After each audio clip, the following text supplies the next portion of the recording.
राखूनच बसलेत का इथं? राखणं ठेवलं आम्हाला इथं कामाला. बाई बाई मालकीन बाई, तुम्हाला असं नाही वाटत? लय बोलताय, लय तोंड सुटलंय तुमचं. मालक नाहीत तर घरी मग तुम्हाला पण कळायला पाहिजे तुमचं किती तोंड सुटलंय. जे तुम्हाला कामासाठी ठेवले ना तेच काम करा, नको ती काम करत नका बसू. अग बाई बाई बाई बाई बाई, लय तोंड सुटलं. तुम्ही चला, मी पण येते तुमच्या मागे. मला काही न्यायचं नाही, तुम्हाला इथंच थांबा, येऊ नका माझ्या माग. आम्ही मालक येऊस तर तुमची पाठ सोडणार नाही. काय व आपली जबाबदारी आपण निभवायची. हा, जवळ मालक नाही इथं तोपर्यंत आम्ही तुमच्या पार्टीवरचे जातो. मी पप्पाला नाव सांगून तुमच्या दोघांना कामावरून काढायला लावला. बिनधास्त चालेल सांगा. चालेल चालेल, काढायला हवा मालकीन बाई.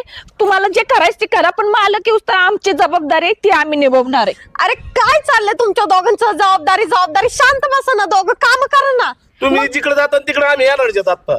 अरे यार, डोकं खाऊ नका, येऊ नका माझ्या मागे. मी तुम्हाला आधीच सांगते, मी चालले. आले जर तुम्हाला नोकरीवरूनच काढून टाकलं. चल इकडे अगोदर बोल ना. मालकीन